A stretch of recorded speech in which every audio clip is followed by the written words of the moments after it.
अस्सलाम वालेकुम students, welcome back to the topic guider. जैसे कि लास्ट वीडियो के अंदर हमने टाइम वैल्यू ऑफ मनी के कॉन्सेप्ट को डिटेल में एक्सप्लेन किया था और साथ ही साथ हमने प्रेजेंट वैल्यू और फ्यूचर वैल्यू को भी अच्छे से समझा था एग्जांपल्स के साथ। होप सो वो आपको टॉपिक अच्छे से समझ आ गया होगा। आज हम टीवीएम के एक और मोस्ट इंपॉर्टेंट पार्ट को समझेंगे जो कि है कंपाउंडिंग एंड डिस्काउंटिंग, यानी कि पैसा टाइम के साथ कैसे ग्रो होता है और फ्यूचर कैश फ्लो को आज की वैल्यू में कैसे कन्वर्ट करते हैं। तो चलिए डिस्कस करते हैं कंपाउंडिंग को। सबसे पहले compounding is the process of growing money forward in time.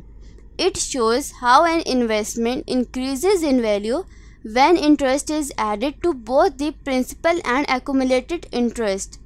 Compounding basically एक ऐसा प्रोसेस है जिसमें पैसा वक्त के साथ ग्रो करता है, मतलब कि जो पैसा हम आज इन्वेस्ट कर रहे हैं उस पर इंटरेस्ट ऐड होता है और फिर अगले पीरियड में इंटरेस्ट सिर्फ प्रिंसिपल पर नहीं बल्कि प्रिंसिपल प्लस पहले वाले इंटरेस्ट दोनों पर कैलकुलेट होता है।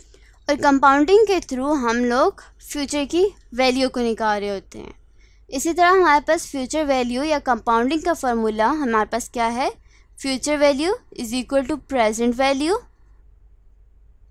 FV is equal to PV cross 1 plus R to the power N। यहाँ हमारे पास FV हमारे पास क्या है? फ्यूचर वैल्यू है। PV हमारे पास प्रेजेंट वैल्यू है।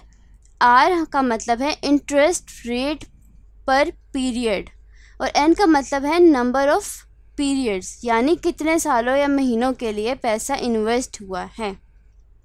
ये फार्मूला हमें बताता है कि आज का पैसा फ्यूचर में कितना बढ़ जाएगा। इसके थ्रू हम लोग कैलकुलेट कर सकते हैं।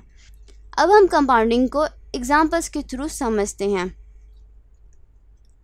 फर्स्ट एग्जांपल हमारे पास क्या है? PKR 2 lakh invested at 10% annually for 3 years. आप 2 लाख रुपया इन्वेस्ट करते हैं 10% एनुअल इंटरेस्ट पर 3 साल के लिए। 2 लाख रुपया हमारे पास प्रेजेंट वैल्यू है।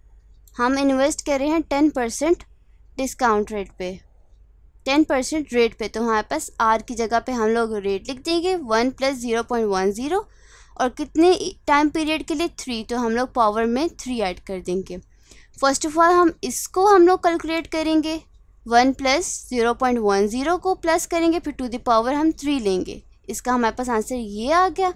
जब हम इन दोनों को मल्टीप्लाई कर लेंगे तो हमारे पास टोटल अमाउंट क्या आ जाएगी? Future value 2,66,200 rupees. मतलब कि 3 साल के बाद आपके 2 लाख रुपया बढ़ के इतनी अमाउंट हो जाएगी। ये जो इंक्रीज अमाउंट हुई है ये कंपाउंड इंटरेस्ट की वजह से होता है, जो सिर्फ ओरिजिनल अमाउंट पर नहीं बल्कि हर साल की अमाउंट पर लगता है। और यहाँ पे हमारे पास कंपाउंड इंटरेस्ट क्या है? 10% रेट। नेक्स्ट एग्जांपल है हमारे पास you invest 1 lakh at 12% annual interest for 5 years. Find, हमने फ्यूचर वैल्यू को फाइंड करना है। आप 1 लाख रुपए इन्वेस्ट कर रहे हैं 12% एनुअल रेट के ऊपर, कितने साल के लिए? 5 ईयर्स के लिए। फ्यूचर वैल्यू हमें फाइंड करनी है। प्रेजेंट वैल्यू हमारे पास 1 लाख रुपीज़ है। 1 प्लस हमारे पास रेट हमें 12% गिवन है, जिसको हम लोग कन्वर्ट करके 0.12 कर लेंगे। एंड नंबर ऑफ पीरियड होता है हमारे पास ईयर्स, हमारे पास 5 ईयर्स गिवन है। सबसे पहले हम इस पोर्शन को सॉल्व करके हमारे पास ये आंसर आ जाएगा। जब हम मल्टीप्लाई करेंगे तो 1,76,234 आ जाए रुपीज़ हमारे पास अमाउंट आ जाएगी फ्यूचर वैल्यू की आफ्टर 5 ईयर्स। ये दोनों एग्जाम्पल हमें क्लियर करके दिखा रही है कि कंपाउंडिंग किस तरह पैसे को वक्त के साथ बढ़ाता है। आज का पैसा अगर इन्वेस्ट कर दिया जाए तो कल उसकी वैल्यू ऑटोमेटिकली ज़्यादा हो जाएगी। अब हम डिस्कस करते हैं डिस्काउंटिंग को। Discounting is the reverse of compounding. It means finding the present value of money that is to be received in the future. It adjust future amounts by considering a discount rate. अब हम discounting का मतलब समझते हैं। Discounting basically compounding का opposite होता है, उलट होता है। कंपाउंडिंग में हम प्रेजेंट वैल्यू को फ्यूचर वैल्यू में कन्वर्ट करते हैं, लेकिन डिस्काउंटिंग में हम फ्यूचर वैल्यू को प्रेजेंट वैल्यू में कन्वर्ट करते हैं। मतलब अगर आपको फ्यूचर में पैसा मिलना है तो उसकी आज की वैल्यू कितनी होगी ये डिस्काउंटिंग बताती है। जैसे कि डेफिनेशन में लिखा हुआ है, finding the present value of money that is to be received in the future. मतलब अगर मुझे 1 साल बाद 1000 रुपये मिलने हैं तो आज के टाइम में उन 1000 रुपये की क्या वर्थ होगी, क्या उसकी वैल्यू होगी, वो हम डिस्काउंटिंग से निकालते हैं और ये एडजस्ट होती है एक डिस्काउंट रेट के ज़रिए से। हम डिस्काउंटिंग का फार्मूला देखते हैं जो कि प्रेजेंट वैल्यू के थ्रू हम लोग इसकी वैल्यू निकालते हैं। Present value is equal to future value divided by 1 + r raise to the power n। Same हमारे पास यहाँ पे भी r का मतलब क्या होगा, डिस्काउंट रेट होगा, और जबकि n का मतलब होगा हमारे पास नंबर ऑफ पीरियड्स। अब हम डिस्काउंटिंग की एग्जांपल देखते हैं। सबसे फर्स्ट एग्जांपल हमारे पास है कि यार 5 lakh after 3 years. Discount rate हमारे पास यहाँ पे क्या मेंशन है, 8%। तो हम लोग सेम फार्मूले के अंदर पुट करेंगे, PV is equal to future value हमारे पास क्या है कि हम एक्सपेक्ट कर रहे हैं ना फ्यूचर में, तो हमारे पास 5 लाख होगी। यहाँ पे हम लोग ये वैल्यू 1 + 0.08 रेज़ टू पावर 3 करके निकालेंगे। हम इसको सॉल्व करेंगे तो हमारे पास प्रेजेंट वैल्यू क्या आ जाएगी, जो आज की वैल्यू है वो आएगी हमारे पास 3,96,824 rupees PKR। The present value of 5 lakh to be received in 3 years is 3,96,000। You will receive PKR 1 million in 5 years. If the discount rate is 12%, find present value. Present value का हमारे पास ये फार्मूला है, इस पर हम लोग पुट करेंगे क्योंकि फ्यूचर वैल्यू हमारे पास 1 मिलियन है, हम लोग फ्यूचर वैल्यू की जगह हम लोग 1 मिलियन पुट कर देंगे। एंड हमारे पास नंबर ऑफ़ ईयर्स, तो हमारे पास 5 ईयर्स है, और डिस्काउंट रेट हमारे पास यहाँ पे 12% मेंशन है। तो हमारे पास प्रेजेंट वैल्यू हमारे पास सॉल्व करने के बाद आ जाएगी 5,67,427 रुपीज़। अब हम डिस्कस करते हैं कंपाउंडिंग वर्सेस डिस्काउंटिंग को। Compounding is the process of calculating the future value of present money by applying interest over time. Compounding क्या होता है कि प्रेजेंट वैल्यू से हम फ्यूचर वैल्यू निकालेंगे। Discounting is the reverse of compounding, it calculates present value of money to be received in the future. Discounting compounding का उलट है, यहाँ हम फ्यूचर में मिलने वाले पैसे, फ्यूचर वैल्यू जिसे हम कह रहे होते हैं, उससे प्रेजेंट वैल्यू को कैलकुलेट करते हैं। Compounding shows how an investment grows when interest is added to both principal and previously earned interest. Compounding में principal और पहले से earned interest दोनों पे दोबारा interest लगता है। इसी तरीके से हम लोग future value कैलकुलेट कर रहे होते हैं। जबकि discounting answers how much is future value worth in today's term। जबकि कंपाउंडिंग क्या कह रहा होता है कि फ्यूचर में मिलने वाले पैसे आज की टर्म्स में कितने के बराबर हैं, लाइक उसकी वर्थ कितनी है, हम उससे प्रेजेंट वैल्यू कैलकुलेट कर रहे होते हैं। Compounding is a forward looking concept, ये एक फॉरवर्ड लुकिंग कॉन्सेप्ट है, यानी हम लोग प्रेजेंट वैल्यू के थ्रू फ्यूचर की वैल्यू को देख रहे होते हैं। हमारे आज पैसे हमारे पास है, सपोज 1000 रुपीज़ आज हमारे पास हैं, उस पर कितना इंटरेस्ट लग रहा है और फ्यूचर में हमारे पास कितनी इंक्रीज़ हो जाएगी अमाउंट। की डिस्काउंटिंग एक बैकवर्ड लुकिंग कॉन्सेप्ट है, मतलब कि फ्यूचर की वैल्यू से वो प्रेजेंट वैल्यू निकाल रहा होता है, ऑपोजिट होता है ये। सिंपल वर्ड्स, कंपाउंडिंग क्या होता है कि आज के पैसा फ्यूचर में कितना बनेगा, और डिस्काउंटिंग ये होता है कि फ्यूचर का पैसा आज के कितने के बराबर है। नेक्स्ट हमारे पास है applications of TVM। TVM is used in almost every financial decision. जैसे कि हमने स्टार्ट में देखा था कि हम लोग इसको फाइनेंशियल डिसीजन में कैसे हेल्पफुल लेते हैं, हम उसको भी डिस्कस करेंगे। तो अब TVM सिर्फ फार्मूला नहीं है, ये हर फाइनेंशियल डिसीजन की बुनियाद भी है और उसमें हेल्पफुल भी होता है। सबसे पहले हमारे पास है investments, estimating growth of savings and deposits. TVM देखता है कि आपकी सेविंग्स या डिपॉजिट्स वक्त के साथ कितनी बढ़ेंगी। जैसे बैंक में पैसे रखने पे कंपाउंडिंग से पैसे मल्टीप्लाई होते हैं, यानी कि हम लोग प्रेजेंट वैल्यू से फ्यूचर वैल्यू निकाल रहे होते हैं कि हमें 1 ईयर के बाद कितना इंटरेस्ट मिल जाएगा और कितनी हमारी अमाउंट इंक्रीज़ हो जाएगी। सेकेंड हमारे पास है loans, calculating repayment and EMI schedules. Her loan की रीपेमेंट या EMI शेड्यूल, हर लोन की रीपेमेंट या EMI शेड्यूल TVM की बेस्ड पे होता है, क्योंकि लेंडर चाहते हैं कि उनकी फ्यूचर पेमेंट्स का आज की वैल्यू निकले, तो हम लोग वो भी TVM के थ्रू निकालते हैं।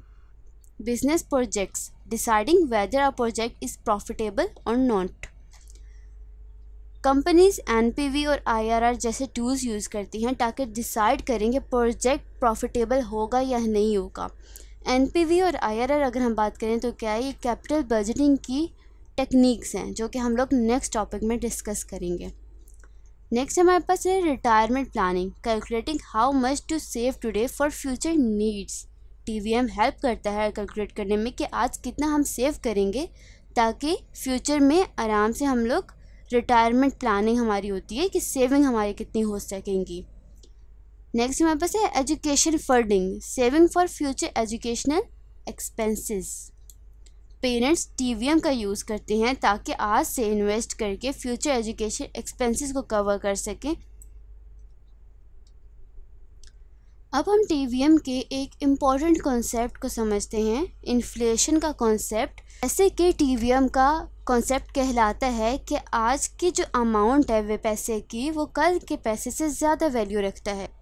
इन्फ्लेशन क्या करता है कि वो इसी बात को प्रैक्टिकली प्रूव करता है। सबसे पहले हम लोग इन्फ्लेशन का देखते हैं। Inflation refers to the rise in prices of goods and services over time. As a result the purchasing power of money decreases.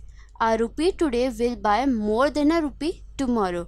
Inflation का मतलब है कि टाइम के साथ साथ गुड्स और सर्विसेज की जो प्राइसेस हैं वो बढ़ जाती हैं, तो परचेजिंग पावर जो है वो कम हो जाती है मनी की।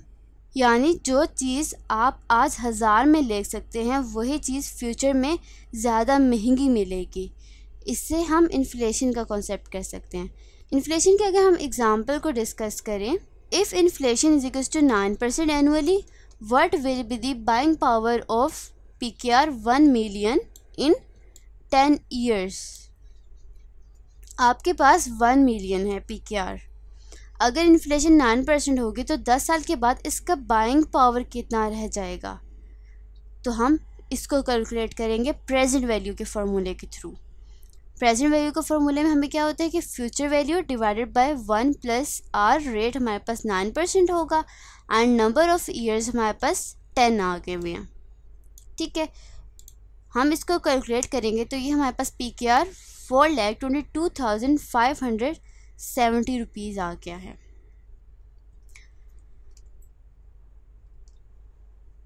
यानी स्टूडेंट्स आज के 1 मिलियन रुपीज़ की वैल्यू 10 साल के बाद 4,22,570 के बराबर रह जाएगी in terms of buying power. अगर हम देखें दूसरे लफ्ज़ों में अगर हम बात करें कि अगर आप पैसे को ग्रो नहीं करते इन्वेस्टमेंट के ज़रिए तो इन्फ्लेशन आपके पैसे की असली वैल्यू को कम कर जाता है। इन्फ्लेशन बताता है पैसे की रियल वैल्यू गिरती है over time.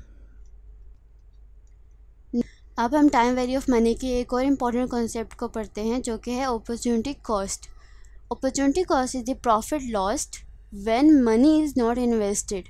It is the return you give up by choosing one option over another.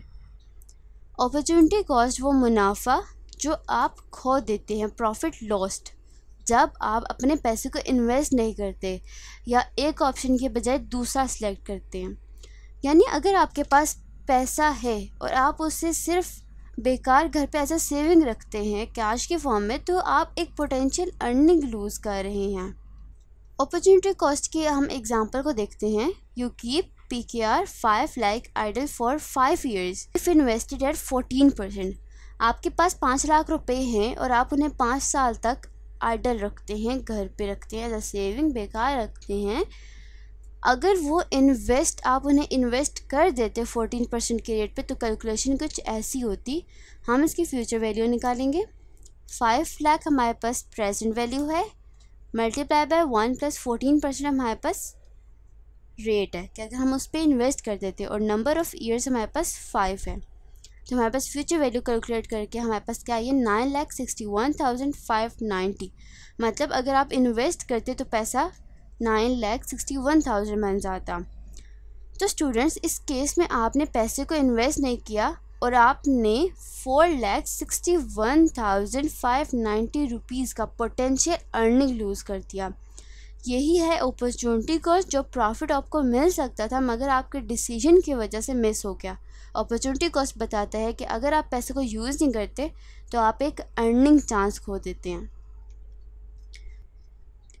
आज के लिए बस इतना ही। नेक्स्ट वीडियो में हम कैपिटल बजटिंग के टॉपिक को डिस्कस करेंगे। Thank you.